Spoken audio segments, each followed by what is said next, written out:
30. 20. 5, 4, 3, 2, 1. Ignition sequence start. This is just the beginning. Are you ready? Here comes the best part. 1, 2, 3, go. Life Matters, a 5-time winner of the best morning show in Wisconsin. Hosted by Nancy Douglas and Tom Giovanoni. All of you, get ready. Life Matters begins on Lake 96.1. Welcome to Life Matters. How's your week been? It's, good. Yeah? Academy all week. Wednesday was a little chilly. But What the heck?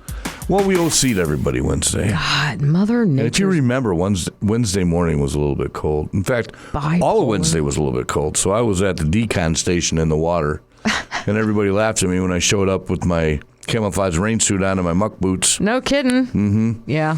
I was not wet. No. I was dry and warm. Mm-hmm.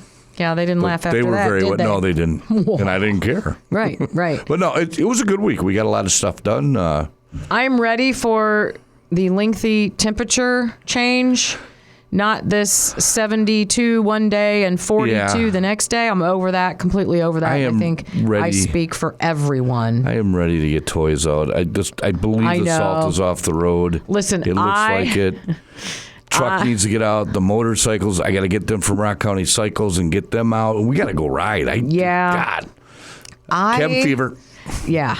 Every time I hear a motorcycle out on a nice day, and I know that yours are still in the, in storage and all of that, I have a little heart pain for you because I know that you wear earplugs so you can't hear everybody else riding.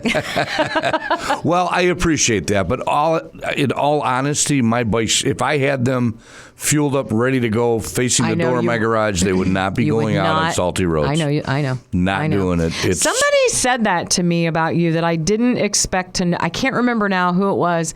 And I didn't expect them to know that about you. I can't even remember who it was. And I said something like they said something to the effect of, has Ty been out riding? And I'm like, yeah, right. We have to have running motorcycles, which we don't usually have, which actually we do have 2 running motorcycles right now. But I kind of joke about that because most of our motorcycles do not run. And then, I'm like, but I bet, I bet Tom's really wanting to get out. And they said, I cannot remember who it was now, but they said, nope, not enough salt. The salt's still on the roads. He wouldn't be out. And I looked at him like, who in the heck was it? I wish I could remember, but that was seriously a conversation that I had with somebody. I was like, how do you know that about him? Anybody that has been around motorcycles has either seen or worked on those bikes that are ridden year round. And you know what? If you want to go out and ride in the cold and the salt and the crap, it's up to you. It's your bike. But you are doing so much damage to that motorcycle. You're wrecking the chrome. You're wrecking the aluminum. That salt dust gets up into places that you can't wash it out, and then it corrodes it and welds everything together. Right. For years I've been telling the story about my brother's bike. He had a lowrider that a guy rode year round, and he simply needed to change the drive belt on it and had to wound up cutting off the swing arm, had to pull the tranny off, get the bolt pressed out because it wouldn't budge. And it was a major ordeal to do a 3-hour job. Right. And to me, it's not worth it. If you want to do that with your bike, it's your bike. It's your choice. Me, no way. Yeah. Not putting my bikes through that. Yeah. No, I don't blame you. But everybody's looking forward to... Oh, I can't wait. Having it out. Yeah, chomping at the bit. Yeah, I know. Just waiting for the call. I know. As soon as Billy calls me, they're coming home. Anyway. So a couple of things here. As everybody knows, the city of Lake Geneva has and several towns in our listening area have elections coming up on Tuesday. Mm-hmm. We have discussed a few things here and there on this show. I can tell you that at the end of the show, I have a segment that I am going to completely dedicated to a few of the issues that are going on surrounding the area. And when I say area, I mean the Lake Geneva elections specifically. And I'm going to kick you out. Yeah, I have to excuse myself from that. Right. Understood. This is this 1 hour a week that we spend here on the radio. Hour and 15 minutes. Sorry. I believe last week we hit my mark of 96.1 minutes. Yeah, we did go over a little last week. You can thank And Alex for that. You know what? I know. Love Alex. I think you two are partners in this now. I hit my goal. You did. I'm good. I don't know. even talk about it anymore. It may be the first and last time, but It happens once. Yeah. Just So, one time. but because of your other part-time employment, which is with the Lake Geneva Police Department, and because I am going to talk about some things that they were involved with as far as investigations and some, reprimands and some Yeah, I can't and won't discussions be and stuff around like that, you will not be around No. for that because I'm not going to compromise anything No, like neither that. will I. And neither will you. So, so that's coming up at the end of the show, and so definitely stay tuned for that because, again, this show is we do not claim that this is a news show. We never a news show. We never have. No. We express tell the our truth. opinions and we do tell the truth and we do our research. We don't generally just pull things out of our you-know-whats and start talking about them. When we do, it's usually surrounded by laughter. Yeah. Yeah, if we are it doing that, happens. you know that we're doing that. Right. In this situation, that is not the case. But I find this information and this, some of these events and situations and incidents and things like that serious enough that I think people should take note and be very, very careful when they're checking those boxes on Tuesday. And so I think it's valid information that you are going to want to have in order to make the appropriate decision for who is going to represent you, both in the aldermanic districts as well as for your mayor here in the city of Lake Geneva. Good to be informed. And I will preface this by saying that, again, I have no nut in this game. Right. I do not vote in Lake Geneva. Correct. And while obviously the things that happen in the city of Lake Geneva do affect the radio station. The radio station is lucky enough to have our offices in Lake Geneva, but we also cover a lot of territory. So this particular set of situations and again issues, events, whatever you want to call it, I believe that warrant some additional maybe information being out there, and so. We are going to do that at the end of the show. However, first, I have a couple things that have come across my news feed, Facebook feed, whatever, that I want to... This first one is, I'm going to ask you this question. You're a police officer. This is scary. This always scares me. It always scares you. You were a police officer. You were on the fire department, right? Yeah. Yep. So obviously you have a good training as far as first aid and I've done a couple things. Yeah, immediate response and things like that.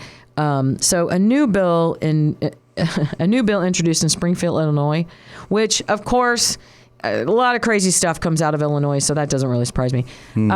This would require Illinois high schools to include female CPR mannequins.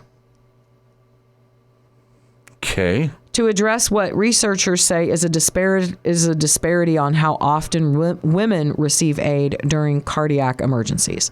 Okay. Huh? Sometimes I just don't even know how we're gonna justify CPR this. is CPR. That's what I said. Yeah.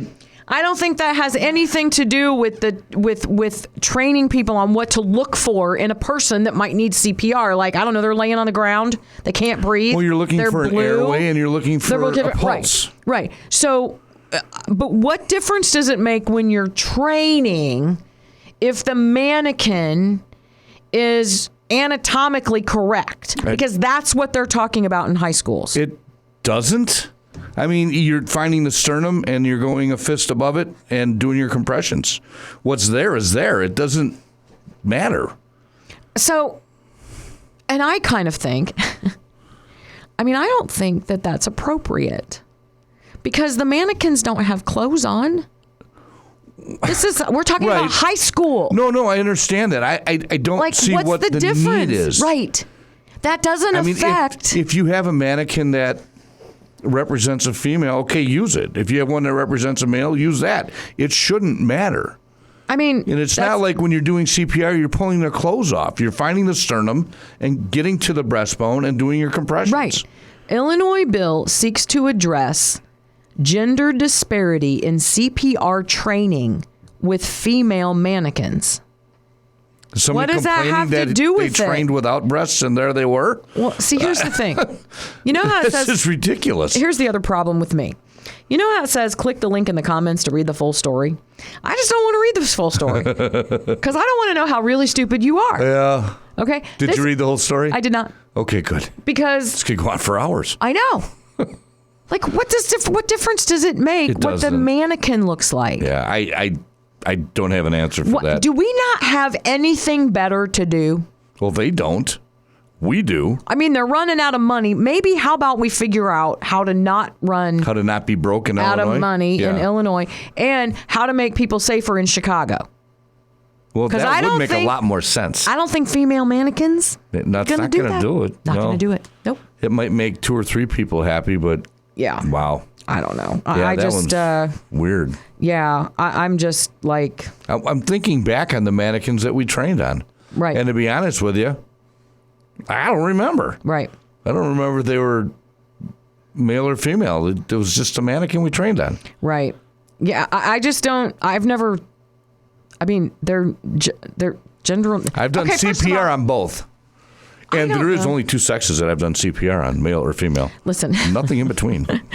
Okay, so years ago on this show, we talked about the fact that somebody decided that Bert and Ernie were in fact more than roommates. Oh my God, I remember that. I don't remember the show. I remember the era, though. Yeah. Okay. God. And I needed to remind everybody on several occasions that they are puppets. Right. They're puppets. Yeah. They're not doing They're not anything. anything.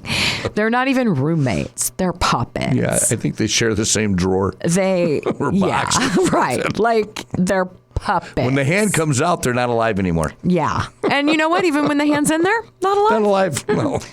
Puppets. Okay. This is the same concept. Oh my God. Okay. These are not, this is just, it could be, you could be practicing CPR on a pillow. I mean, it just, and I know that's not Not effectively, accurate, but you could. but sure. yes. I mean, so but essentially, it's a puppet. It's a tool. It's a right. It's a training What device. difference does it make if it has boobs or not? I don't know. What are you going to put red lipstick on it? I mean, what's the like? How are we distracted from the actual life-saving issue? And again, I want to remind you that you think about when you've had CPR training. Did your dummy have a shirt on, or was it just like the top chest? Usually and, bare-chested. right. So now Yeah. you're going to put. Now you're going to put female parts on this thing for high schoolers, and you think they're going to focus? High school? No. I mean, They're going to have fun with it. grown people won't even focus on this. It's just I mean, if you could pick out the dumbest thing to waste There's a lot ink of- and paper on, Yeah, it's up there. Yeah, I mean, lawmakers, find something else to do. Yeah. Like, and then because here's what happens, okay? And this is like my beef when they complain about.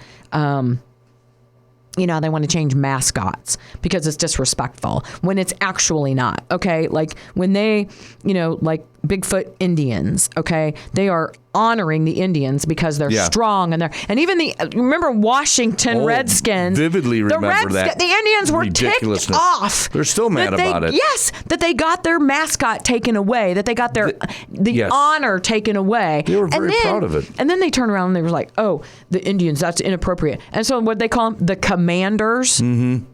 How is that appropriate? Like, what different, how is it?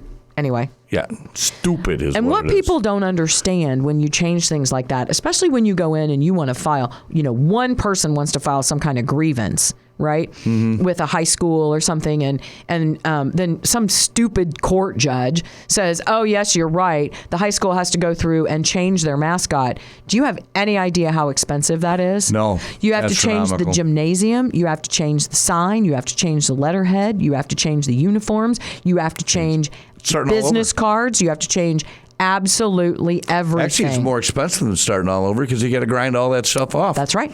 That's right. Crazy. So why are we? So you want to put a law into place that says that the dummies in all of the high schools in Illinois have to be anatomically correct because for some reason that has something to do with teaching the symptoms that you should be recognizing before you give CPR to women, that has something to do, that somehow correlates with the dummy that they're practicing on? I can't come up with a reason why this would be a good idea. It's stupid. The reason for CPR has nothing to do with the sex of the patient. No! Is their airway open and do they have a pulse?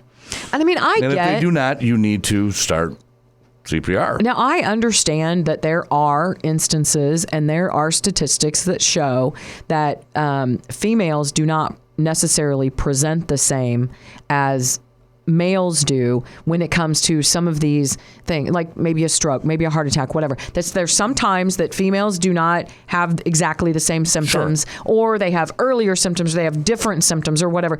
That's what needs to be taught, is the difference in the symptoms. It has nothing to do with whether or not the mannequin needs a bra, okay? That has zero to do with what you're teaching as far as disparity in treatment between males and females. So you're going to go to the waste of money and time of replacing the dummies that they're doing the training on. Yes. And can you imagine how much this probably cost? Oh, no, I can't. I mean, nothing like that is cheap. When this all started, I can't remember the girl's last name, but her name was Annie, and she died, I think, drowning in it. Her father was part of developing the CPR system. This goes back a long time, and my memory's probably off a little bit.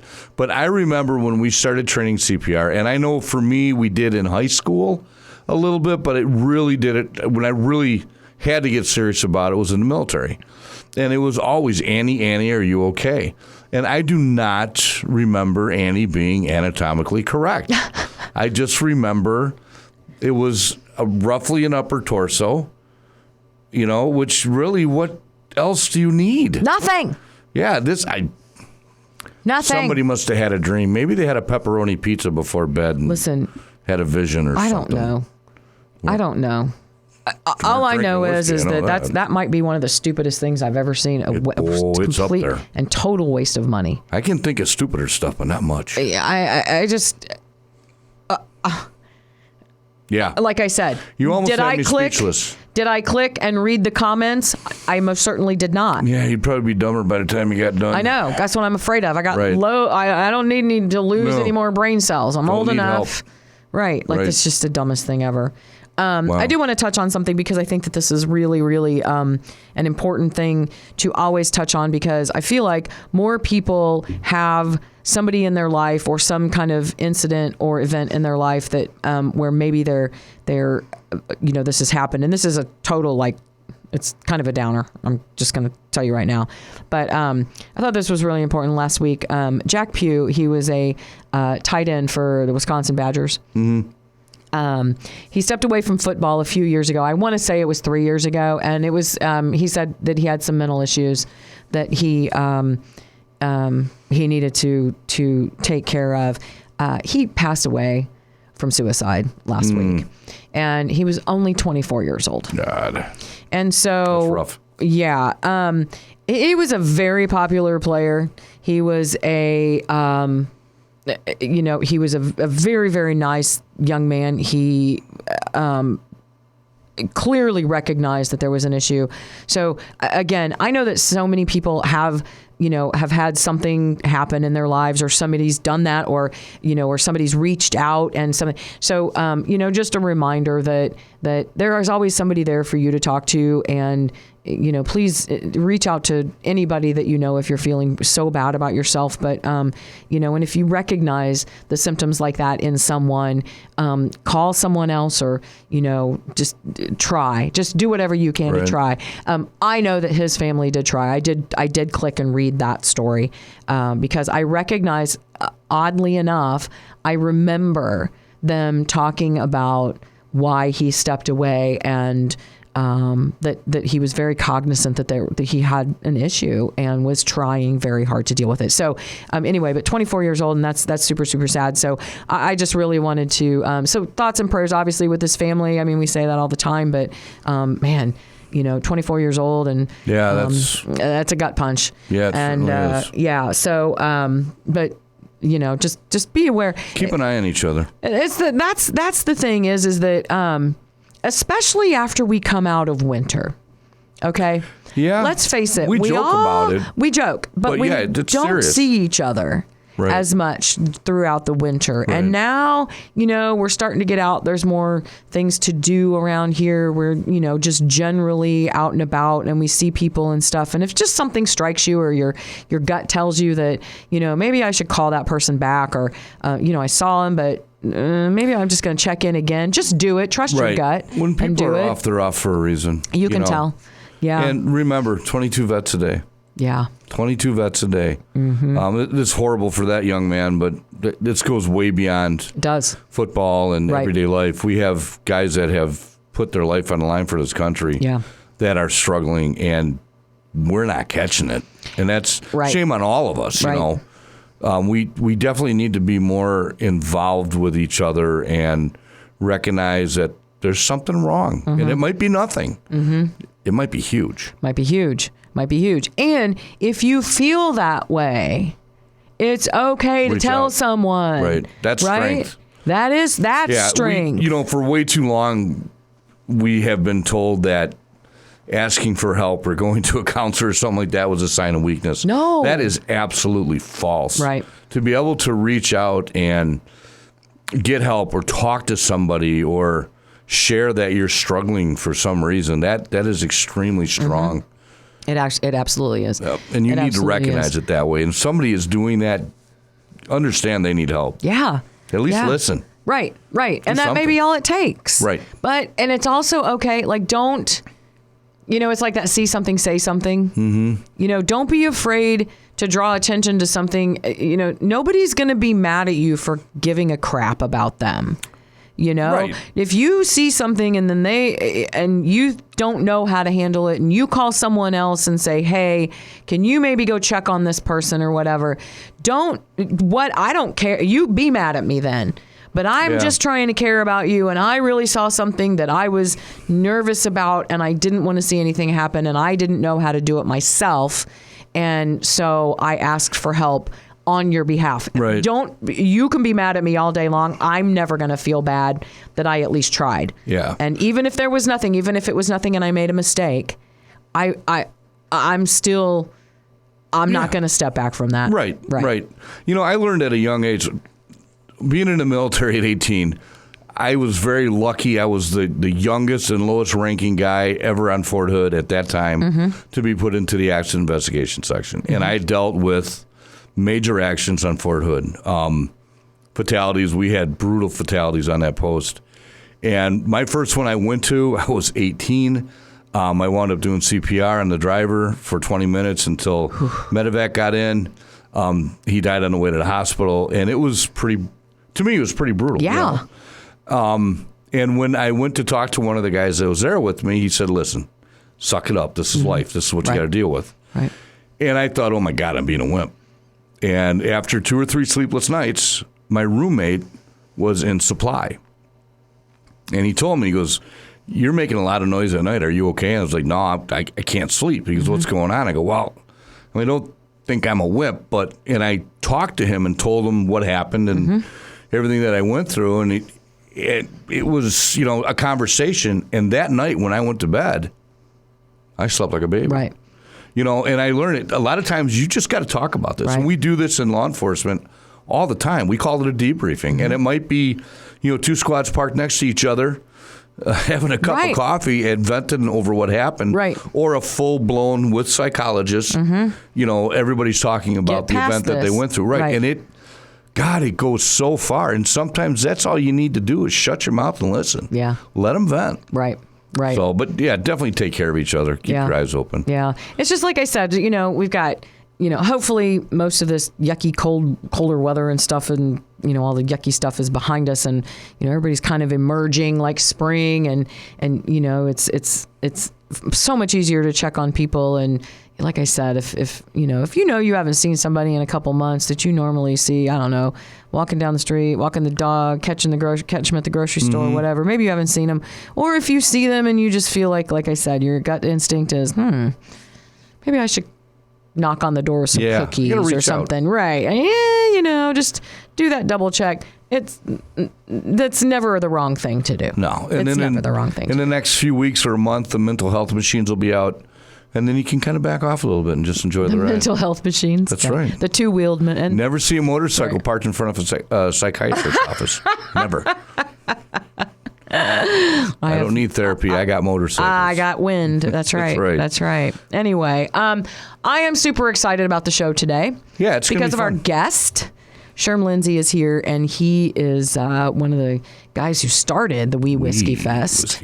Yeah, and it is bigger and better and bolder this year. And it sounds like it's going to be much bigger. He's here, and he's going to talk about all the different things. I will tell you this, that they have outgrown where they were before. They were at the Ridge, and they are now at Grand Geneva. Oh, wow. That was for the grand tasting, for the big event. The big pate. That is a goal that they had. They reached it. And he's going to talk to us about all of the different things, the tickets that are left, the packages and everything. And I will say that this is one of the most, this is one of the obviously newest, but one of the most unique, but like no-brainer things to have here in Lake Geneva. Like, this is the perfect place for this. Well, it sounds festival. like it's going to be a gas. There's a lot of events going on. Yeah. And if you're not like a big whiskey guy, you may want to just stop and check it out. Right. That's not. Because I wasn't. For years, I didn't drink whiskey. You don't have to be. Yeah. I really like it now. Yeah. Yeah. Helps me sleep. Are you older and wiser now? Is that why? Ooh, I don't know about that. I'm older. I don't know about wiser. But I do enjoy whiskey. Yeah. Yeah. In moderation. I mean, and just, and it may not be, you may not find something that you drink every single day, right. But you may find that one that, this is a good one for special occasions, or this is a good one just to have a sip or two on the weekend or something. And nobody's saying, oh my gosh, buy a case of it. Right. Come and find a new favorite. It's a great, inexpensive way to try new things. Yeah. And I'm going to ask him about it if I remember, but there's a distillery right outside of Hopkinsville in Kentucky, just north of Fort Campbell. And I was down there for a 101st MP reunion a few years ago, and I found this distillery, small, cute little place, J.B. Rowland. Okay. And I did a flight there, and one of the whiskeys, oh my God, it was so good. I bought a couple bottles of it, brought it home. I have one in my garage all the time. I found that they have it at the Shell station in the inlet. Oh, cool. So, when I get low, I'll go grab them. But it's one of those really nice, Gene will come over and we'll just have a small glass of it. And it's just a relaxation. And I think that for the majority of the attendees at the Wee Whiskey Fest, that's the kind of thing that they do, is they find a couple favorites and then, and then it's a sipper and a conversation thing. Well, and you have them for special events. Right. If I just want to drink before I go to bed, I have Jack. Right. But if someone's coming over, something special, you guys come over, then I'll get some of the nicer stuff out. Yeah. So Sherm Lindsey, he's coming up next. Can't wait. Right here on Life Matters, right after this on Lake 96.1. Life Matters continues on Lake 96.1. Welcome back to Life Matters. Okay, I have a feeling that you're going to have a lot more to talk about than me. It's just because I like to drink whiskey and bourbon. I just don't know a lot about it, right? I don't either. If somebody tells me, hey, this is a great one, try it, I will, and I have no problem with that. I get the same thing with wine. If I like it, it's good. If I don't, it's not so good. Yeah, I mean, But I haven't found one I don't like yet. Sherm Lindsey is here. He is with Wee Whiskey Fest. How are you, sir? Very good. Happy to be here. Oh, good. Happy to have you. So, listen, this is moved to the Grand Geneva because of how big it's gotten. That's right. That is, first of all, let me just congratulate you on that. Not that I'm surprised, and not that, but for the third year to be already outgrowing the original space is incredible. So congratulations on that for sure. Yeah, thank you. I appreciate it. We kind of had this plan for a little bit, but we're happy to be in. Well, I mean, it's a goal achieved. That's right. Absolutely. Yep. Absolutely. Probably a little bit easier now, too. Have more room. Well, sure. More people can spread out. More whiskey. That's more right. bourbon. more stuff to do. More room, more everything. Right. So let's just talk about, let's just start at the beginning, right? First of all, it's April 17th through 19th, so it's coming up in a couple weeks. It's presented by the Grand Geneva Resort and Spa, of course, and the Geneva Lakes Whiskey Club. Let's just start from the beginning, like I said. First night, what do we have going on? And then we'll kind of get into new stuff and everything. Like, what is it that you need people to know about this thing? Because, and I have a question. Are you sold out or almost sold out on some of that grand tasting ticket availability? We're happy to say we're almost sold out. Good. And we have 4 different levels. The top level sells out the fastest, and then little by little trickles down. But the general admission is still available, and a few VIPs are left. Okay. But yeah, it's It'll be sold out after the show. By the way, I just want to. Well, we're hoping so. Yes. Yeah, so are we. Yeah. Bragging rights. Yeah, for sure. So start from the beginning. What's Yeah. the first day? What do we get to do? Yeah, like you said, it's year 3, so we're feeling that we're getting pretty good at this now. So we're fine-tuning how a whole whiskey weekend should be, and that is kind of a unique situation for a whiskey event. Usually it's a one tasting, from 2 to 5 or whatever the case may be. Right. We wanted to do an entire weekend and get the city involved and just have an entire Lake Geneva City event. So it's not just one location. It's all over the place. The Grand Geneva is our presenter, but that's just for one of the, that's the main event. That's the main grand tasting. Right. But the rest of the weekend is all over the place. There's a cocktail contest. There's a couple tastings on Friday. With different master distillers and different companies. There's a bottle dipping at the bottle shop with one of the brands that you can dip wax and stuff like that. So that's a unique experience. We also have dinner pairings and stuff like that. Friday is really cool. We have a bourbon and burlesque variety show. And Let's talk about that. I think that's so cool. My attention. Yeah, that is so cool. First of all, where is it? So that's at Celebration on Wells this year. We Okay. outgrew our previous location, so it's a little bigger and better this year. Awesome. And it is something that yes, it's a whiskey event, but we want this to be an adult event. And for people, you don't need a ticket for the grand tasting to go to these other events. So if you just want to go to the Bourbon and Burlesque show, you can go to that. It's a company in Kenosha. It's a big burlesque company that's coming out and actually having a Lake Geneva themed show. That's so cool. It's also a variety show. There's a little jazz band and there's comedy and some different acts along with the burlesque. So Sure. And burlesque is fun. It's sexy, but it's not too much. And, and having a bourbon in your hand as you watch it just makes sense. So we figured it's a cool thing to do. Burlesque. Having a bourbon in your hand pretty much makes sense all the time. That's a fact. Yeah, I mean, burlesque is not a strip club. No. Thing. No, it is dancing. It's relevant. It's popular. It's fun. More artistic. Artistic. Artistic's it's all a of good that. word. Yeah. It's really awesome. It really is. You're right. It's very artistic. And so you're right. That goes hand in hand. I mean, kind of a no-brainer. And it was so popular last year. We had two shows. So this year we have one big show. Oh, nice. But they kind of K-Town Burlesque. They kind of pride themselves on being pretty funny too. So they do a Kenosha show. They have something lined up for Lake Geneva, making fun of certain things. Sweet. So it's going to be kind of a fun show. It's got to be fun. Yeah. So that's Friday. Awesome. Saturday's the main event at the Grand Geneva. That's what we call the Grand Tasting. So I think that's why the Grand Geneva grabbed it, because they're like, the Grand Tasting has to be Kind the Grand Geneva. I mean, I think. Yeah. So to be with that old iconic resort is really, really cool. Yeah. So we're happy to have that.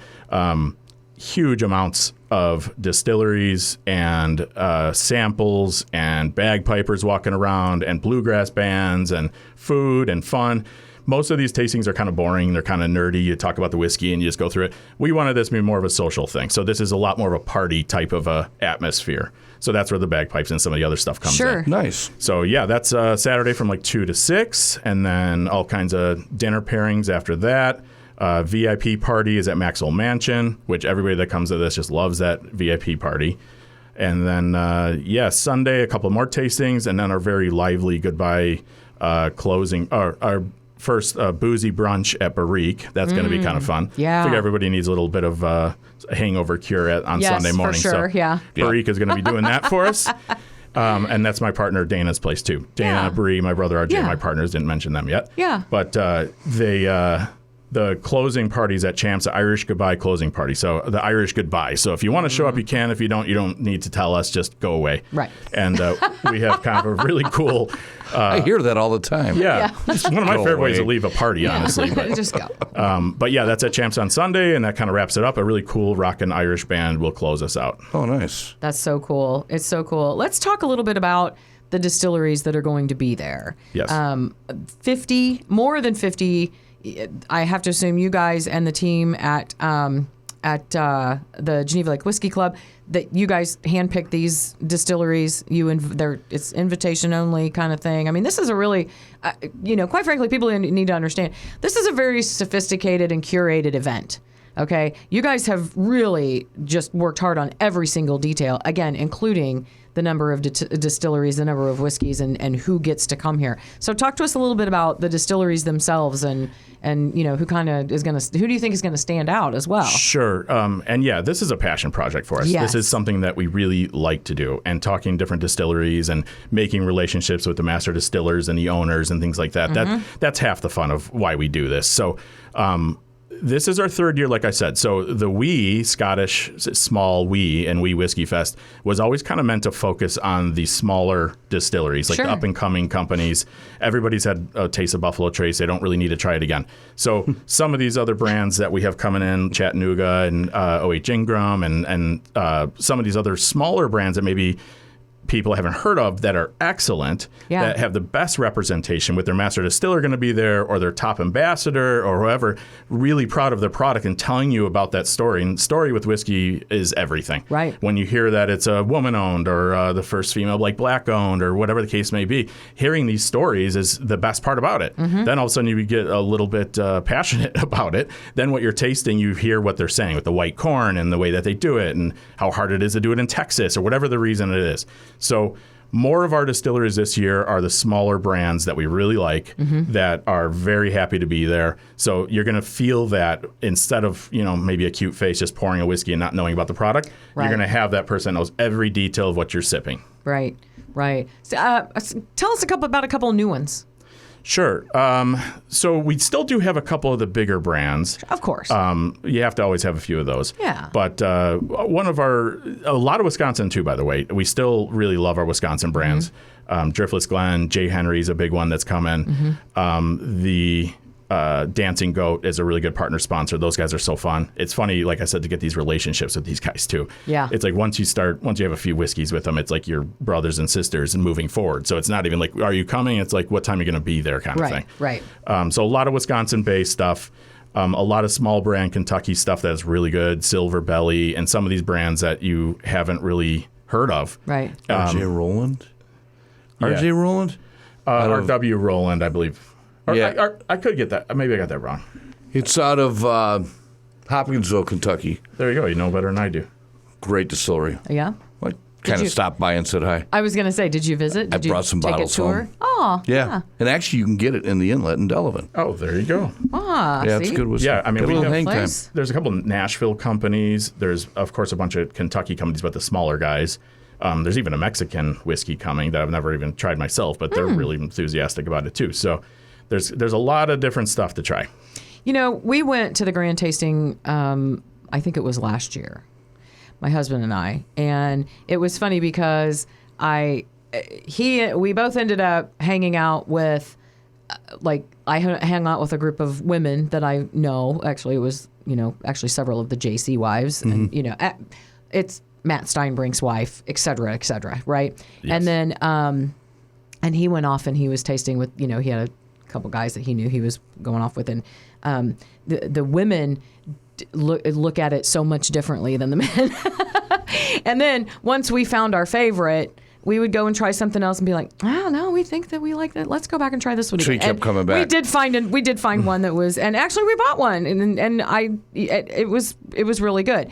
My husband knows all of this stuff. I know nothing about it. As a matter of fact, he recently downloaded an app that you scan the barcode so he can keep track of his Heard about collection. it. Yeah.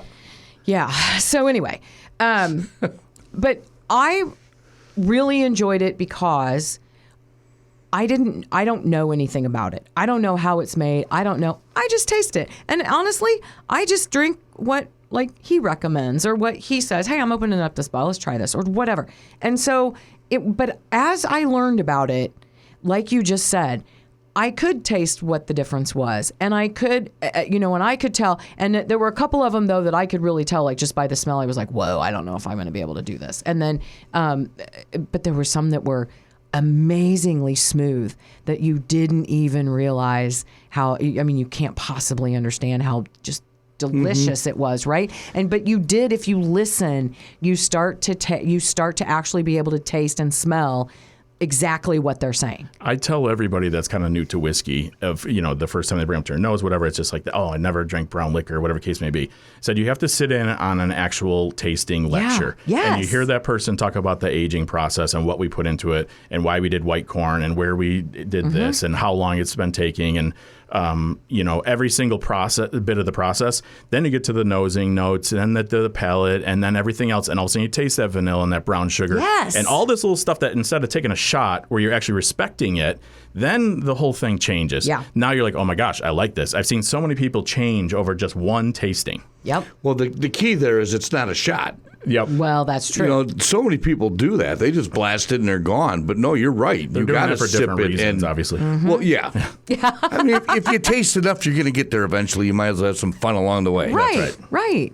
I mean, it's. I don't know. It was. I was really, really impressed because you're right. I've been to wine tastings. I've been to this. I've been to that. But if you stop and listen, they gave so much information, or just stopped and read, the information at the table that you were standing at. You did eventually, when you start being cognizant of that, you can taste a huge, huge difference. You know that you're tasting something between the different. ones. Yeah. And it was so, but I did also love hearing about the small town story or the small distillery stories and the history. Really everything. Yeah. It really is. You hear about how their roots are and how they stopped during Prohibition and how they came back. And, the story really, really makes it worth it really well. Right. Where do you think the farthest guy is coming from? Well, the Mexican whiskey for sure. Of course. But, it's different with distributors that kind of bring that in. Yeah. But a lot of like Tennessee and Kentucky and Nashville and stuff like that. Yeah. I'd have to probably look at our list. It's getting big now. But yeah, it's generally from Texas. We have Garrison Brothers coming out of Texas. Okay. Last year we had some California ones and stuff like that too. So we're around the country for sure. And then of course some Scotches and some Irish and things like that. So that would be the longest coming from Scotland. Right. What's the thing that you liked about it? Is it the grand tasting? Is that what you like the best? The grand tasting is absolutely the highlight, and that's what you're really buying a ticket for. For sure. That's the thing. And we have very quietly become like one of the best of the Midwest and now one of the biggest in the country. Mm-hmm. So the grand tasting is worth it on its own for the ticket. Everything else we throw into the mix is just because it's fun and make it a weekend. Right. And every other little tasting, like I said, you can buy those on one time. You just want to come to the one event, one little tasting, you can buy a ticket for that. Right. But the grand tasting is definitely the highlight of this. Right. Yep. And there's a lot of people there. There were a lot of people there. I understand why you outgrew the other space because everybody, what is the trend? Like, how did we get on this trend where everybody loves whiskey right now? They really do, like the popularity. And I think everything ebbs and flows like that. But man, and maybe it's just my exposure from Ty. I don't know. Like he's been collecting stuff. I think there's a lot more people drinking whiskey. But I do too. I think there's a lot more. There's a lot more out there. Tons of women that like have that respect for it, and just like they get off a gin or vodka or wine or whatever the case may be, and they try some of this other stuff, and that used to be kind of more of a man's drink. Like, oh my gosh. So we have, I'm not kidding, 30 to 40% are women that buy tickets. Yeah. So it's a very eclectic, mixed crowd. It's very cool. But yeah, you're not kidding with this obsession for whiskey. Yeah. I mean, people with their collections and stuff like that, we kind of laugh at them because we open our bottles and drink it. But yeah, there is a respect and obsession there that's kind of hard to put your finger on. It's been there forever, So it's kind of funny to see it. Yeah. Well, I'm with them. I save the bottle, but they're always empty. Yeah. Yeah, no. My husband has an unbelievable amount of unopened bottles that he says I'm collecting it, and I said, for what? Well, we got to drink it. Yeah, I can't do that. I got to taste it, right. And then I like it. So I keep tasting it. So you keep tasting it, and then, oh no, what's happened? Right, right. We're talking. I get it with expensive bottles, special occasion whiskey, Christmas, and whatever. Yeah, but still, I can't look at a sealed bottle. What's the point in having it? You bought it for a reason. Yeah. If you're not going to Do you try want to save it it for just Christmas? I have a bottle of Scotch, Glenfiddich 12, and it is old. I don't know. It was old when I got it, and that was probably 20 years ago. Right. And it was just kind of set in the bar, and then my first grandson was born, and I kind of ran into it again, moving stuff around. I was like, that's going up to the cabin, and that will get opened when he gets his first year. Oh. And last fall, recently opened. We opened it up because he got his first year, and him and I each had just a little bit.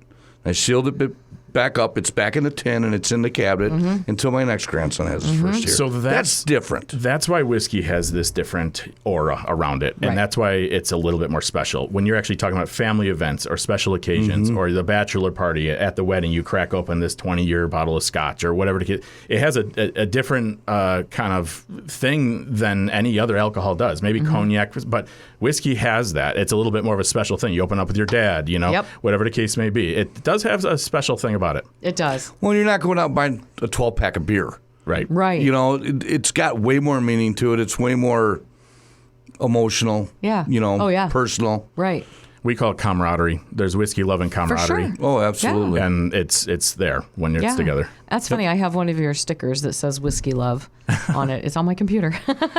It's real. Love it. It is. It is. We're talking with Sherm Lindsey. He's with the Geneva Lakes, more than one lakes, Whiskey Club. And the Wee Whiskey Fest is coming up, of course, coming up in 2 weeks from now. And so aside from the whiskey events, I know that like Bottle Shop has stuff going on. There's other things that kind of go on as well. Just because even if it's not your number one thing, you still want people to come and learn about it and everything. So there's some other things thrown in as well. What are kind of the side things that maybe if somebody's just more of a wine drinker or something like that that there's something to do there too? Sure. Every single place that we have always has a bar or something else. So we sell a lot of, we call them DD, designated driver tickets, but really it's just the spouse that doesn't drink and the other spouse does. So they want to just be with their partner, but still participate in some way. Yeah. So every single one of these usually have a bar or something like that. Thursday, it's now April 16th, Pier 290 Gage Marine is doing a whiskey on the water. So they're bringing out their Lady of the Lake. Oh, nice. They're partnering with Whistle Pig. So that's now our new official kickoff to this. Okay. So that's pretty darn cool to ride around on Geneva Lake and on the Lady of the Lake for that pairing and dinner. No kidding. So that's what kicks us off now. And then we have the Bottle Shop has the Garrison Brothers bottle dipping. We have. Tell everybody what a bottle dipping is. So kind of like everyone's probably familiar with like Maker's Mark and the red wax on top. Yep. So every one of those are hand dipped. The whiskey world is so cool. Everything is by hand. So Maker's Mark will dip their bottle and that's it. So Garrison Brothers is not as old as Maker's Mark, but they wanted to do something like that. And it's also cool because they asked permission from Maker's Mark if they could do it. Oh, that's nice. Which is really cool. All those so respectful. Very. Right. Yeah. So they can. Maker's Mark said yes, just not red. So Garrison Brothers like, okay, we'll do every other color. Fair. So they have the reps coming where you can buy a bottle from the bottle shop. Every other color. And you can actually, there's going to be hot wax. And at the distillery in Texas, there's a waiting list for this experience. But you actually take your bottle and dip it in hot wax and seal it for what you want. And then that's probably a keeper type of bottle. Sure. You dipped it yourself. Yeah. Right? So that's at the bottle shop. Maxwell Mansion has a VIP party for our higher end tickets. They're doing a really cool tasting there. Everybody that comes to Maxwell Mansion is just in awe of it if it's your first time. Everybody's in awe of it if it's your millionth time. Yeah, they're one of our great partners. We love doing everything great with them. over there, yeah. And then, Oak Fire has upstairs Jay Henry, their master blender. Joe Henry is coming to... So this is where the great representation comes now too. So we have the big people coming to talk about their brand. Them. Right. Yeah, you get to meet them and really passionate talk about it. And the Henrys are all great. The Liz and Joe Senior and all of them, they're so passionate about their stuff and they do it for fun too. Right. But he's coming to talk about his brand and Oak Fire has a dinner that night too. Then we got their Bourbon Burlesque. And then Sunday, Topsy Turvy has a really fun one that's a pairing with Driftless Glen. Okay. Where it's like I can't remember her name. That honey pairing and like food pairing with whiskey. Oh, sure. Which we love that too. I saw that. Yeah. Yeah. As a matter of fact, I wrote the commercial and I think I remember putting that in there. Yes. Now that you say that. Queen Bee. Queen Bee. That's it. Yes. I'm so glad I remembered that. Yes. They're a partner with, and to taste different things. We never thought honey and whiskey would work. It really works. I bet. So, honey or chocolate and whiskey works, but meat and cheese and getting those kind of pairings is what we're doing at Topsy Turvy. So yeah, that's there's a whole bunch of stuff. Oh my gosh, it's so Pretty exciting! cool. It's so exciting. And it's all over town. Yes. So let's talk a little bit too about. Also, can I just throw out there that, of course, our friends and yours, the Steinbrinks, the Cellar 85, is one of the sponsors, and I would be remiss if I did not mention that because I would get in trouble with fats. So anyway, I want to go back up here. I'm looking at the website. I've looked at the website a million times because it's just... So let's talk about the tickets that are available. Okay, you've got your regular general admission tickets, and then there's some VIP stuff. So tell us about the individual tickets. If you just get a regular ticket, general admission, what is that good for? Sure. And also, I just really want to say this before Fats and Steinbrinks, and they're such a great partner. And they are actually having their own table now. They're our last table to actually be at the grand tasting. So all their cool barrel picks and everything that they do from their store, they're bringing some over. So cool. The Grand Geneva is allowing certain things, and we are able to do that with them now. Yeah. So they will be there. I'd be remiss if I didn't say that.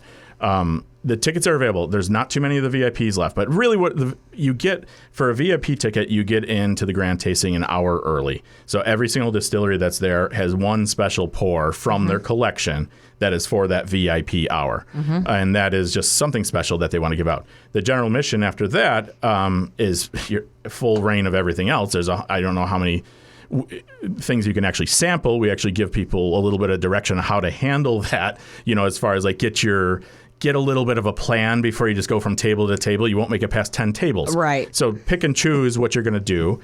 And If you're lucky. yeah. 10. Yeah. Wow. Half-ounce samples. So Yes, it's a they're tasting. tiny. Yeah. You remember, it's a sip. And as soon as you hear those Right. bagpipes, you just keep going. Right, So yeah. it does happen. But you It's get... motivating. It is. You get a lot for that. I mean, the full huge buffet that the Grand Geneva is spreading out there. So it's we call it like snacks, but it's a full-blown lunch. Yep. You get all the live entertainment. You get 3 hours of talking to all these master distillers and vendors and ambassadors.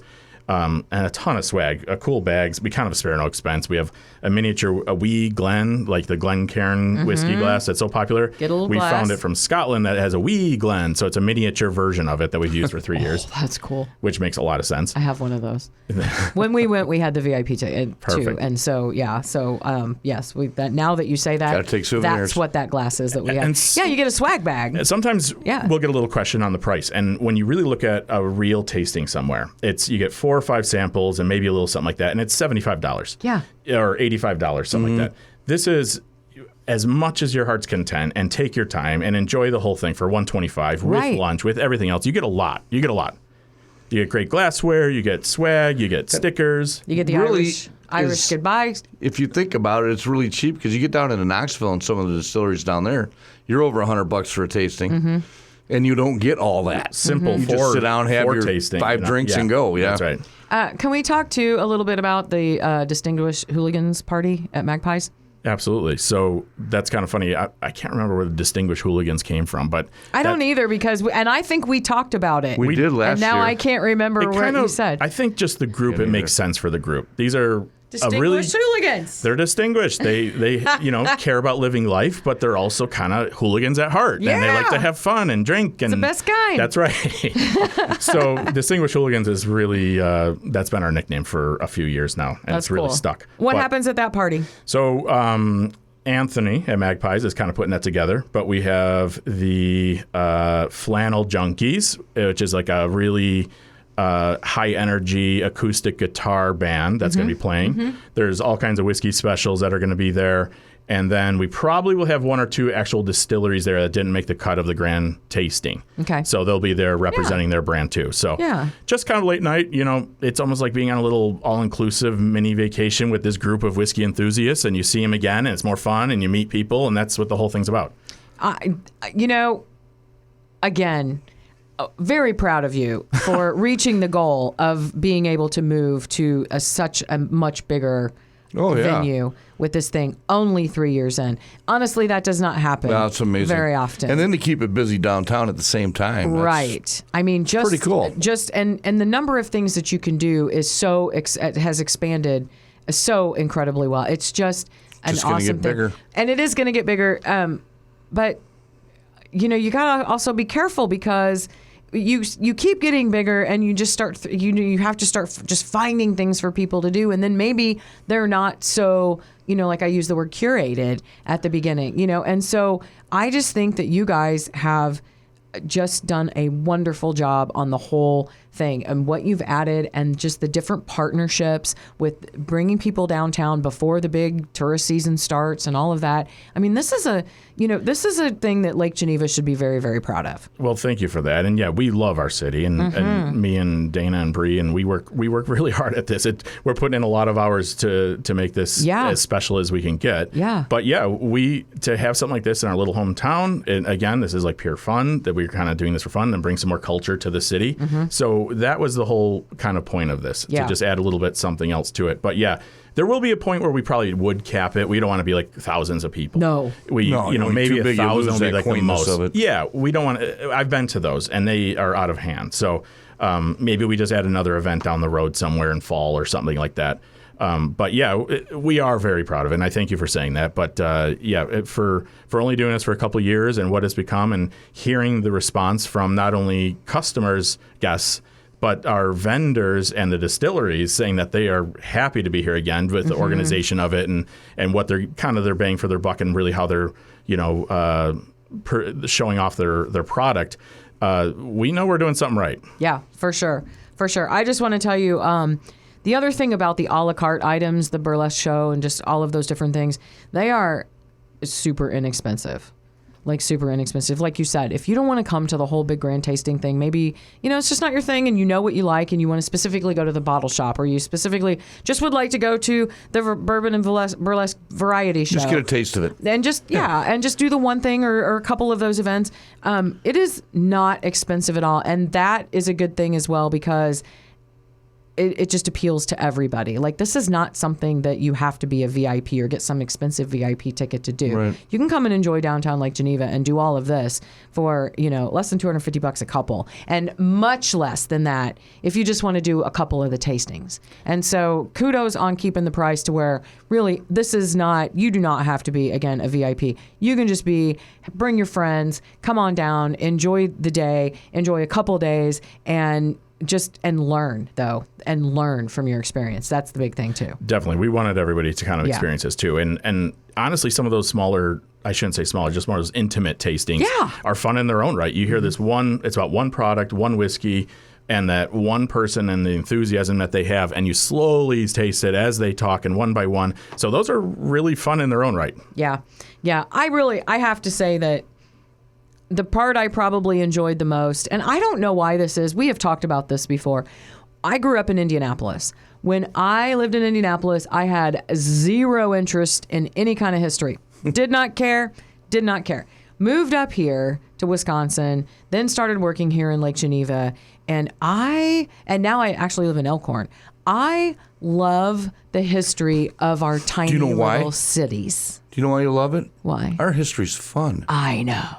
There's a lot of it. Fun. It's all over the board, Yes. and it's a blast. Yes. And so I like hearing the history stories about the town and the buildings and the people. And, now you bring something back to the table and you're hearing the history of the distilleries and the families and the products. And so it's the perfect setting. It's a great event. You're here to learn. You're here to have fun. But hearing about that makes you appreciate it so much more. And so, honestly, this is really a kind of a can't miss event. You should just try it. I will say, too, on your point about Lake Geneva, we would not do this if we were somewhere else. The city of Lake Geneva is a backdrop, and having people, everyone wants to come to our city anyway. Yeah. But we have so much pride in our town, and it's so easy to show it off. It's like, and we would, having this beautiful backdrop for this event is the reason why we do it. We wouldn't do it if it was in a different town. Right. We like to have it here. It would be very difficult to do it, because I believe that part of the reason why I am so interested now in history and why I got sucked into it is because of also everybody else's enthusiasm about the town and their loyalty to the town and their love for this area and Lake Geneva. And so it's very easy to be influenced by that. And is that the right? Did my Indiana accent come in? Is it influenced? Yeah, we ignore influenced, it now. I don't even notice it. Can't hear it. What'd you say? So but it's easy to get sucked into loving all of is. these areas around here. You get but you're wrapped up right. in the emotion. Man, Lake Geneva is a perfect place to have this. Sure is. That is absolutely true. What else do we want to touch on? What is important? Did I miss anything? Not much. I know Okay. one quick note that Yes. we do take this really we take responsibility very seriously. So sure. we have shuttles running all the time to and from the Grand Geneva to all the hotels. The city of Lake Geneva is what a great partner to in their tourist commission and stuff like Yes. that, helping us with the event and trusting us with doing a liquor event like this in Lake Geneva. And I know that it can be a little edgy of a thing, but if you have the right control and the right responsibility and the right plan in place, it's fine. Right, And it's right. Wisconsin. This is like normal. Yeah, we're kind of used to it. Well, that too. Venetian Fest. No, I'm just kidding. No, every weekend. It's not every weekend. Every I know. weekend we're used to it. Tom's a retired police officer from the Lake Geneva Police Department. So, I mean, he still kind of works there because he's part-time, but yeah. Well, I don't know if I work. Well, People would argue that I don't work. I have heard. But I have fun there. I have heard that you are still listed as a part-time employee. I am. So there are things that I have to watch They that I haven't do. kicked me totally so, to the curb. Right, not yet. And so he's totally aware of it. But I also believe that, like you said, you guys are very responsible about it, and you make sure. And when I would think that the protocol, when you know that this is what people are here for, I'm sure that there's just different.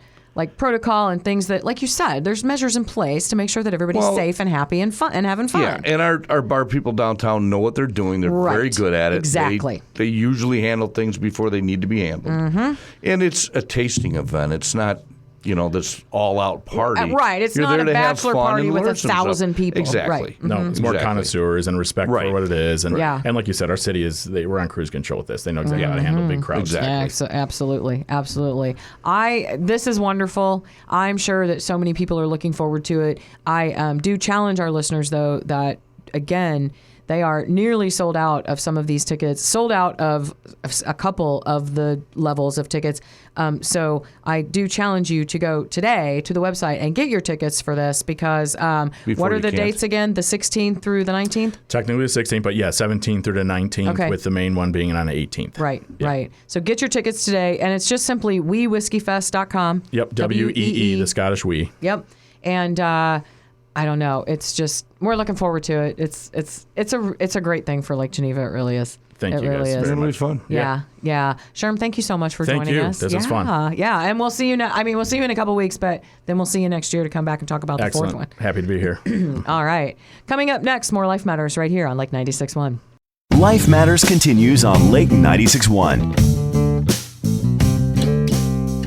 Welcome back to Life Matters. As I mentioned in this segment earlier in the show, I'm having Tom sit this one out because he is a part-time employee of the City of Lake Geneva Police Department still, and because I'm going to mention an investigation done by them that he had nothing to do with, and he has had nothing to do with the research that I've done, just in the interest of making sure that everything is separate and very clear, I have asked him to sit this segment out.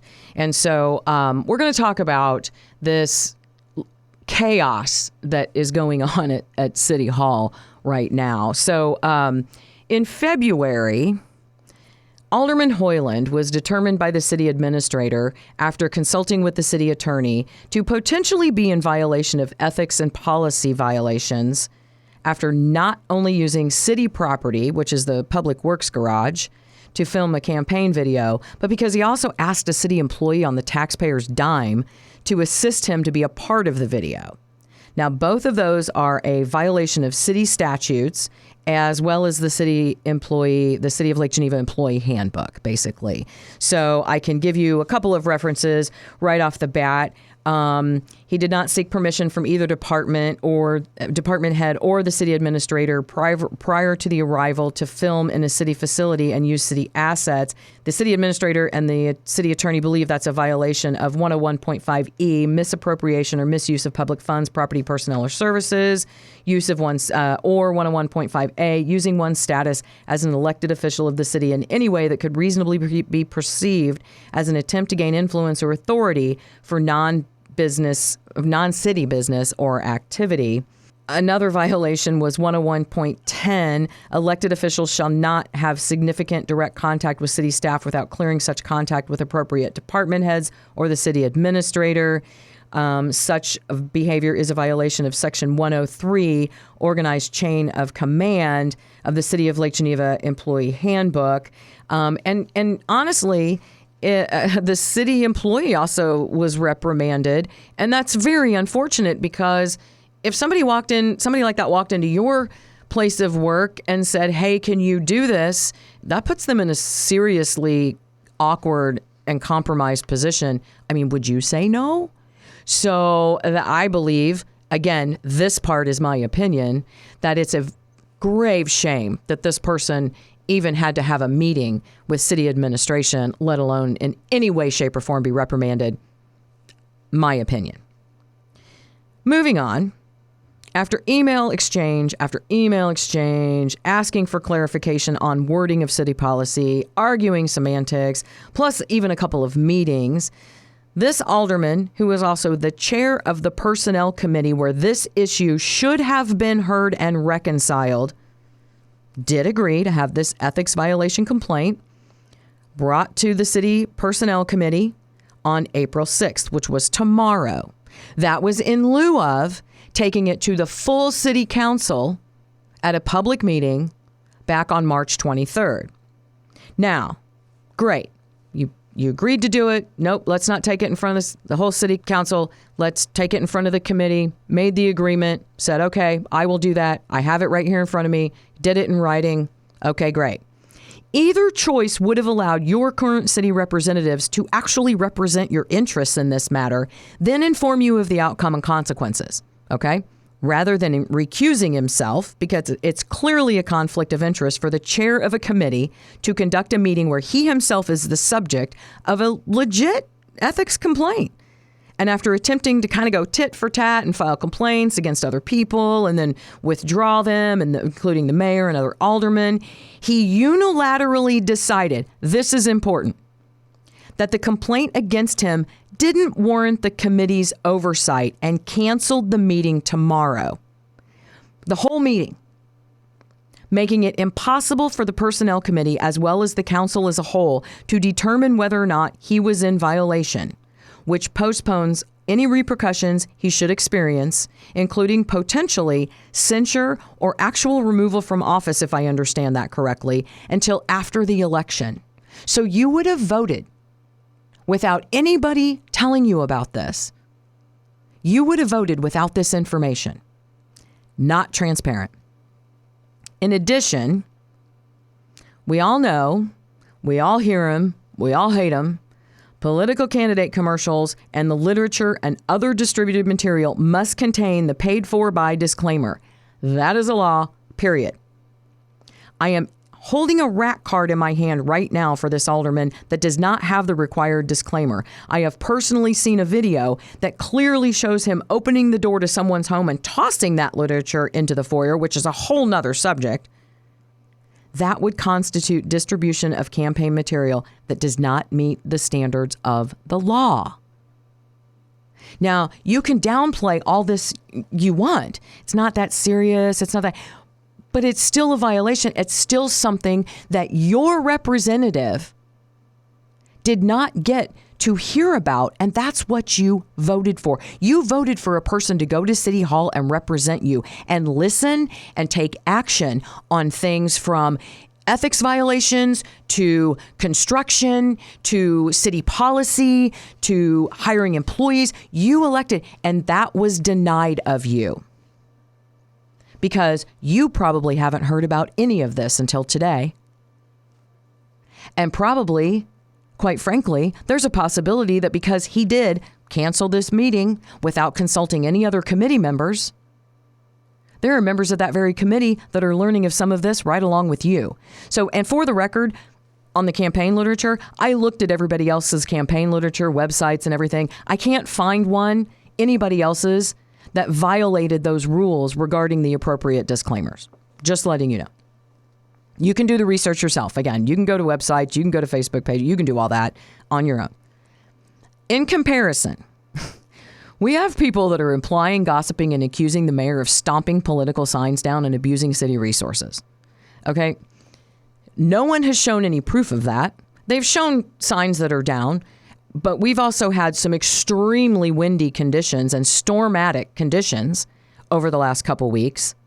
They've shown no proof of the vandalism. And given this, it's a felony to do so, the very least you would expect is somebody would pick up the phone and call the PD or at least have it investigated. And again, the world we live in, there would be video. Everybody's on video all the time. To my knowledge, no such call has been made and no such video exists. And when the mayor slid into a snowbank, which every one of us has done or almost done, do you honestly think the police department is going to drive right by and say, oh, we can't help you. Once you're elected, you're on your own? No, that's ridiculous.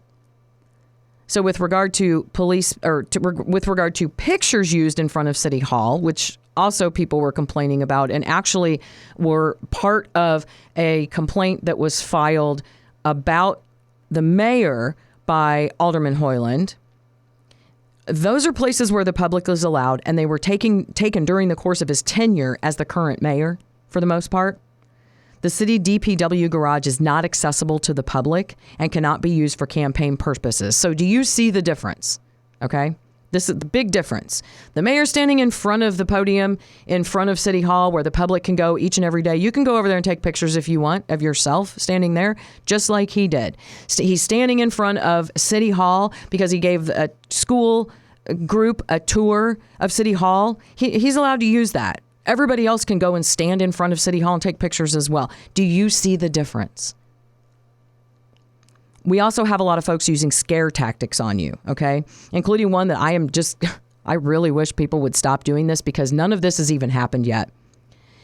The cost of the trolley. The research conducted indicates the trolley's cost will be less than $350,000, including purchasing them, drivers, insurance, storage, etc. That doesn't include or take into account money from grants that are being applied for, room tax dollars. By the way, when people throw the word tax out there, don't automatically assume it's a tax you're paying. Room tax dollars are paid for from those visitors that you all claim to hate. Those are room tax dollars. Those are coming from hotel rooms, not your pocket. And nobody's even mentioned the fact that nobody's going to ride these trolleys for free. They're going to get charged to ride the trolleys, okay? This $800 and some $1,000 number, that is coming from a person that brought in a proposal to manage the whole thing. And while it's very kind of him to offer that, that is not a realistic expenditure and is obviously not likely to be considered. Those are not numbers that are coming from the research from City Hall, okay? Our City Hall, including the police department, the city staff, the city attorney, they don't have time for any of this crap, okay? And given that it's been happening for at least a year, filing complaints, asking for legal clarification when it's written in black and white and easily interpreted by a third grader, and interfering with city operation, even if it's only for 10 minutes, it all costs you money. So you have to ask yourself, is this what you want your city hall to look like? Catfights, distractions, all of it. I have presented you with facts today. Actual information that I have directly in front of me after submitting a Legal Freedom of Information Act request to the City of Lake Geneva, something that anybody can do. Not social media posts, not accusations, not rhetoric. I've also provided you with audio interviews that answer many of the questions you've had for the mayor, as well as several alder people directly from them, posted to YouTube and Spotify channels. Those interviews actually address and clarify a bunch of the questions and gossip many of the social media warriors are spreading, as well as ignoring, like some clarification from the mayor on the Simple Food Group deal, Alderman Ames' comments on the post-debate altercation, the experience and love for the city that former Alderwoman Peg Esposito brings to the table, and the experience and information that Anthony Silvestri brings, being a resident and a business owner in Lake Geneva. All of that stuff has been available to you for almost a week now. The keyboard warriors and others were quick to share the police body cam video far and wide. But as far as I can tell, people seem to be pretty reluctant to share the interviews where the candidates, minus Alderman Hoyland, who declined my invitation, answered questions respectfully and to the best of their ability, so that you can hear exactly what they're thinking and exactly what their answers and responses were to these questions. The other problem is people need to remember much of what happens to benefit the residents of a city or town is unseen. Frankly, all of the jobs in that building are sometimes thankless. The fact that you're damned if you do, you're damned if you don't. No one's perfect. Give and take is how things happen, and you're never, ever, ever going to make everyone happy. You have to decide on Tuesday what you want to see, okay? Or, even more importantly, what you do not want to see from your city hall and the representatives from your neighborhoods that you send to do the work of running the city. You need to get up. You need to go vote. You need to also, if you would like, go to the featured post on the Lake 96.1 Facebook page, click on it, and listen to the interviews conducted with the Lake Geneva candidates. And, by the way, the 2 Delavan mayor candidates who also participated. Listen to them and how they present themselves. Make your decisions based on what you hear and what you know, and not based on other people's opinions. Remember, whoever you support, signs do not vote. You have to get off the couch, you have to get in your car, and you have to drive over there and mark your square on those ballots on Tuesday. In the meantime, if you think it's extreme, if you think somebody is really going at it and hammering on another candidate or whatever, but yet they're not explaining why, they're just saying, I don't like this person, and this person lied, and this person didn't do this, and this person, ask why. And people that post and say things and do things anonymously, come on. If you're really, really feeling that way, lend credibility to your feelings and what you're saying, and post your name.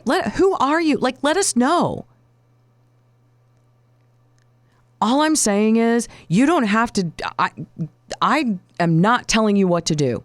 Some people really like Alderman Hoyland. That's great. I understand that. Some people really, really like Mayor Krause, the alderman, the people who are running against them. Everybody has their feelings, okay? But there are 2 things here. Number 1, vote after you've looked and heard all the information, or at the very least as much as you possibly can. And number 2, definitely go vote. I'm going to say it once again. There's a lot of signs out there. Signs do not cast ballots. One more thing, trust your gut. If you think something's fishy and you don't want to see that going on anymore, vote your conscience. Vote what you know is right. But all I'm saying is get out there and vote. Whatever you do, make your feelings known by checking off those boxes on your ballot.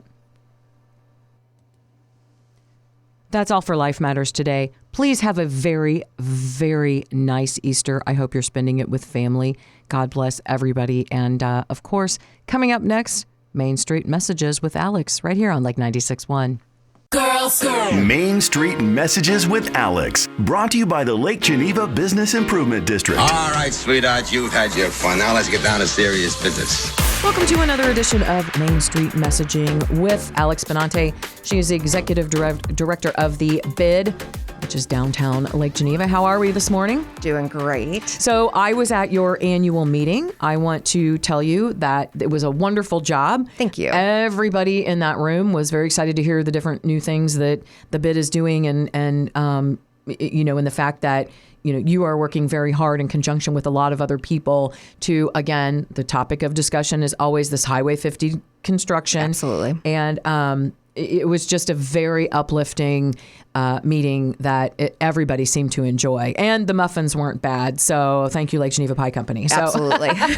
And the food from Steve over at Lake City Social. Holy cow. What a delicious breakfast. It was such a cool spread. So. Yes. So one of the things that you announced, you're going to talk about today, and it's a new program. And those of you who our locals are going to be very excited about this. Yes. I mean, it is so new that this is pretty much like the behind the scenes tour of our thought process. Sweet. But yeah, we're launching a new promotion campaign that we're intending on having year long called We Love Local Wednesdays. Mm-hmm. And so the whole concept behind it is that, we have this dynamic that we hear sometimes, that, locals don't always shop in our downtown businesses, that, maybe the downtown businesses are catered more towards tourism. I don't believe that for a second. I think that people understand, and one of the reasons why they want to live here is because of our beautiful little quaint downtown area that everybody loves to travel from far and wide to see. So I think you hear a lot of loud people that say, oh, I never go. Oh, the parking. Oh, I never go down there. Oh, I avoid it at all costs. You know what? You are in the very small minority of people who feel that way. And so I'm excited for this, because this just gives, now you have no excuse not to come down, because Alex and her team have come up with this Local Wednesday program that's just going to be fantastic. Yeah, we're super excited about it. And yes, we know that we have that local investment in our downtown. I mean, we could not thrive in the off season without, local influence. So, our business owners want to be able to give back because of that support, and offer, a special opportunity to enjoy downtown. Another one of the big things that are said, and I will even, I'll tap in and say that they're absolutely right, is that locals, can't always shop during the week because the shops close early. True. So, and that is a dynamic here that is a little different than some communities that. And that's something that's been going on for a while. So if you go all the way back to my buddy George Hennerly at the Lake Geneva Chamber of Commerce, he would say that, you have to plan to be open later on certain days. Like, it would really frustrate him when businesses along the Christmas parade route would close at 5 o'clock. Sure. Right? I mean, they're standing right there in front of your store. And so you do. And so, but business is business. Everybody has families. I mean, and you have to weigh the cost versus the advantage and stuff. And so, but you're right.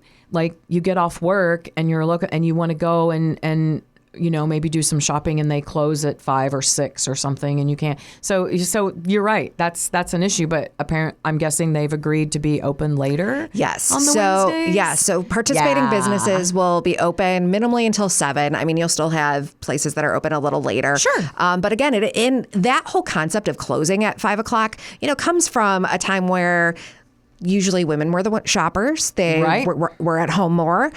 They were able to do that while the kids were in school. Sure. The commerce was happening much more in the afternoon. Right. Well, times have changed. We all work jobs that get out late and have after school programming and a million other things to do. So being able to have a day of the week where they're not going to feel rushed either. You're not in the weekend traffic, because yes, we are a tourism destination. Yes. So you're not going to have the traffic of the weekenders that are shopping recreational. You can be in there and enjoying your own town during Wednesday nights. I love this. Yes, we're super excited about it. And it's been a very thoughtful campaign. We actually had a subcommittee for this with a couple different business owners and someone that has some marketing experience. And we're going to be having almost like a, I don't want to call it a discount card, but it is a We Love Local card. Right. So that, you show your card in the business that's participating and you get a specialty deal, or there's like buy one, get one free options. Nice. There's, sometimes they'll do theme nights of wine theme, because why wouldn't you want that? I mean, hello. Yes.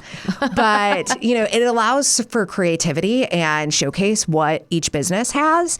But in addition to that, and I'm sure the city's going to kill me for this, and I'm so sorry, guys, but I'm going to let the cat out of the bag. But we are trying to have free parking on Wednesdays all no day pressure. long. Yeah. Yes.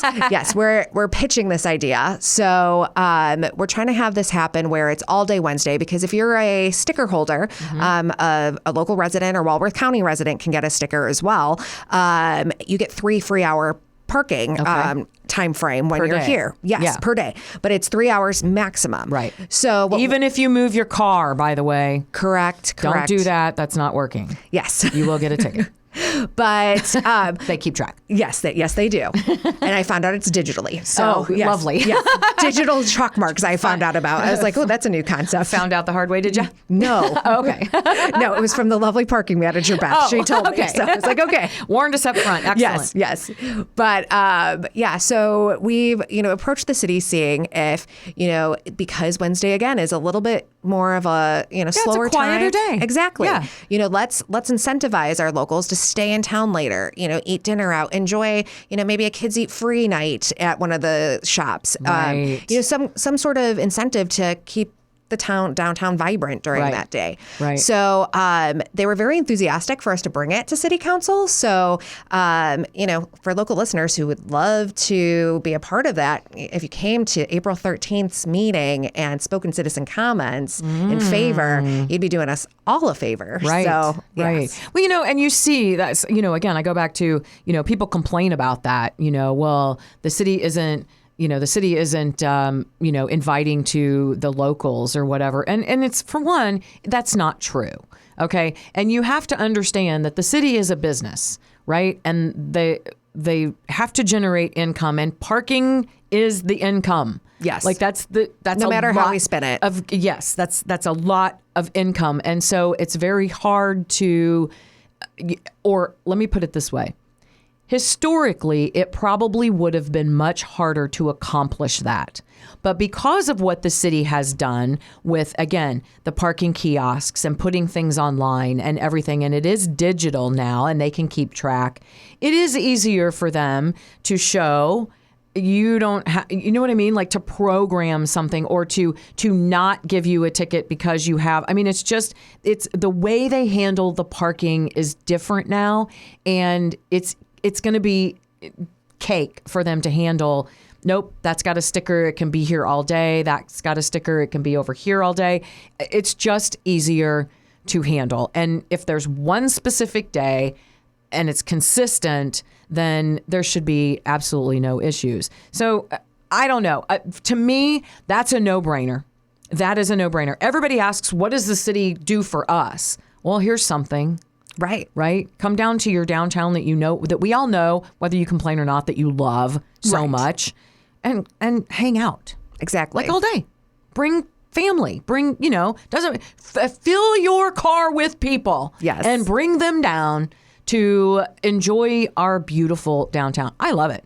Thank you. I love it. When do you anticipate, what do you think your timeline's going to be? How's that going to work? So, like I said, we're very early stages. So it's all, basically behind the scenes. So we're now just even approaching this concept to our businesses. So we have to, we meet usually for a couple months in creating program logistics. And, Sure.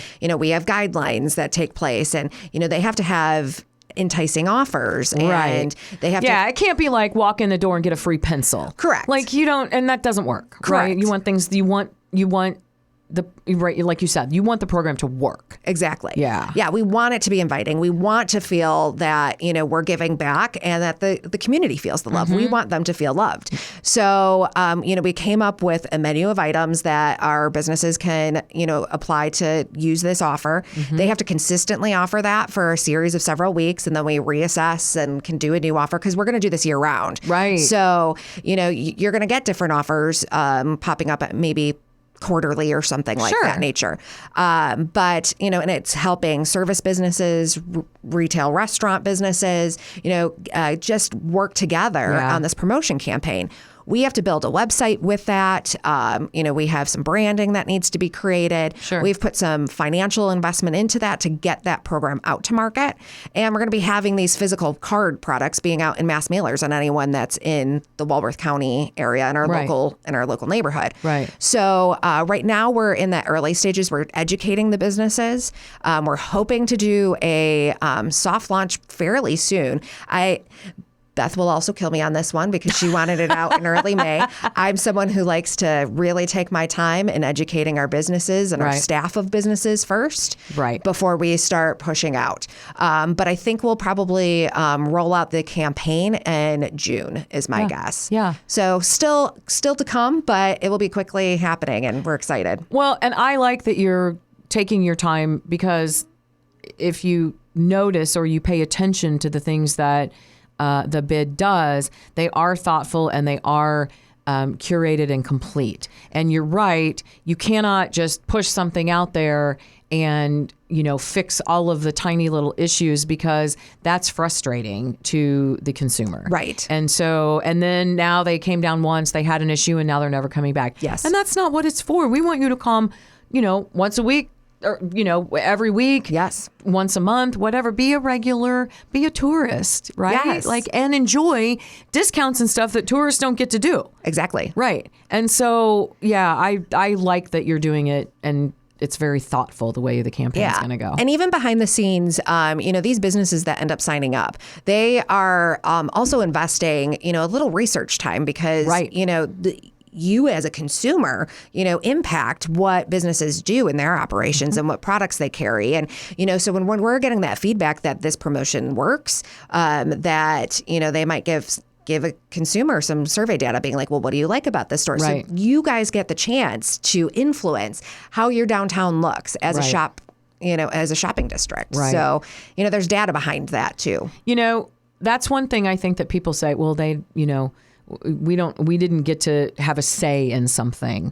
And I will say that is not the case for Lake Geneva right now. There have been multiple opportunities to participate in strategic planning and meetings to come and say, I really like this model of the future for Lake Geneva, or this one, or this one.